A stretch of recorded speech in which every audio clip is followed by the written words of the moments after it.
I'm gonna let you in a little secret. I'm actually involved in precision shooting sports. Now, I also got a VR headset. And what genre lends itself well to VR? First-person shooters. Now, me being involved in shooting sports for most of my life, maybe half. Not with this one. This one is it's a pneumatic pellet gun. And we do shoot pneumatic pellet guns, but the ones we shoot are a lot more precise. It gives me a sizable advantage. I mean, not that much. In VR, it's actually a little bit different than real life. Slightly.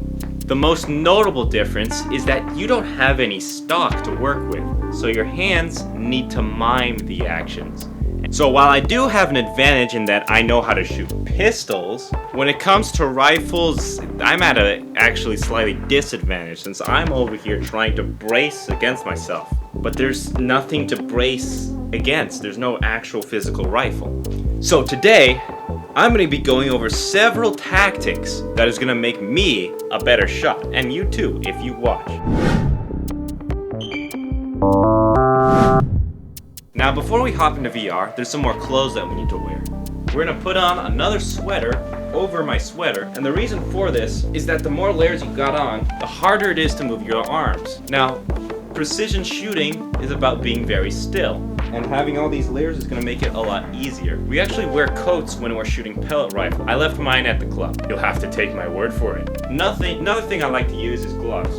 Now, we do use gloves in precision rifle. They're a bit heavier, fingerless. These are just my little cotton gloves that I wear to prevent my sweat from going into my controllers. As for the controllers, I bought some $12 little accessories so that they can get bound to my hand. They also came with these little thumb grips which grip well with my gloves, so very good purchase. Very smart on my part, very smart. Totally knew what I was doing. Once I got them in, they don't come off easy, I have to pull them off. So that's actually what I want, just tight around my hands. Pleasantly, they're not cutting out blood circulation and I can adjust them if I need.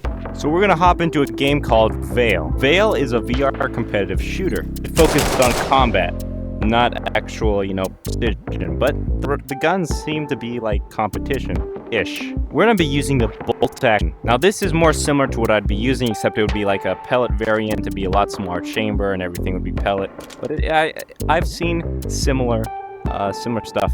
Yeah, see, there's nothing really holding the gun in place. Usually I'd have the stock in my shoulder, but it's not really working. The knife is cool too. Amazing. Now what makes Veil a very good game for me is that it's got an aim trainer. My coaches always told me, it's not practice that makes perfect, it's perfect practice that makes perfect. Again, that's the bad thing about having a stock. I slightly moved my hand, and if I had a stock, it wouldn't move at all, but I have my hand here.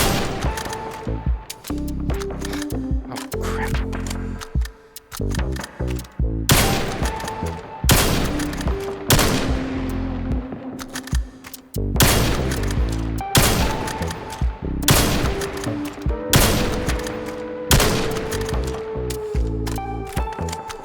I think I have 8 shots with it. Oh yeah, it even has an ammo counter.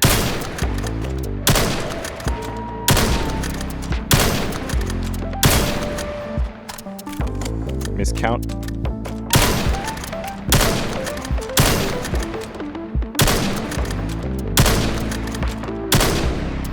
I'm not actually aiming down the side to do that. 13 kills at a 60% accuracy. The problem with this bolt-action rifle in this game is that it's not the only thing. It has to compete in close quarters with the likes of this. An absolute meta pick.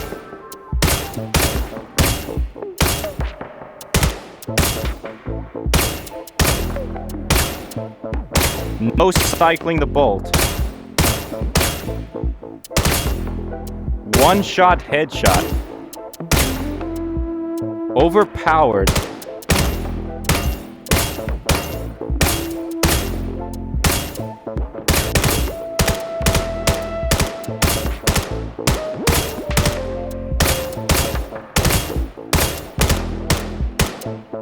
Meta pick rifle. I actually did worse than I did with the pistol. It goes to show, rifles in VR are harder than pistols. It's not pistols, but than pistols. The fire rate of this cannot compare with this. One trigger pull. One trigger pull. So how do we make this meme joke with a weapon a viable meta pick? Well, we could cycle a bolt real fast.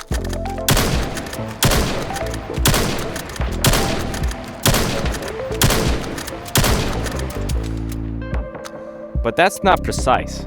I can't actually aim very efficiently. All my strength is going into holding the gun up, and it's not even holding up. I couldn't hold the real one, but I can hold this. In fact, it's completely weightless. It just conforms to my hand, no matter what the position. I can brace this against me like this, and I can take my offhand, my right hand in this case, since the bolt's on the right, I cycle with my right hand, and I can do this.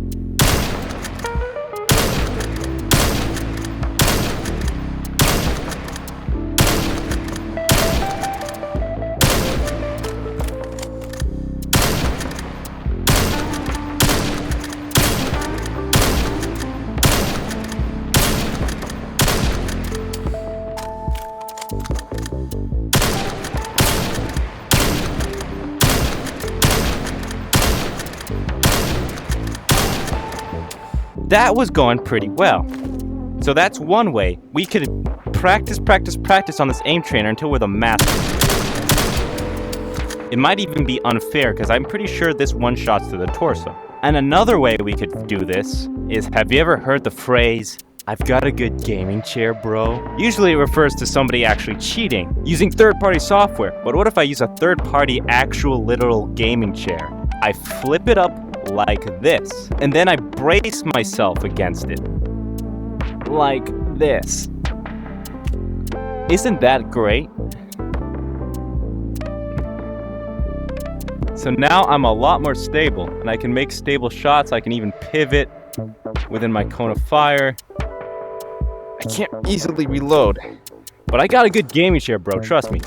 Then there's option 3. Turn myself into a gun stock. So by bracing on my elbow here, I get a little bit more stability. And that might be all I actually need. No 120 dart gun stock.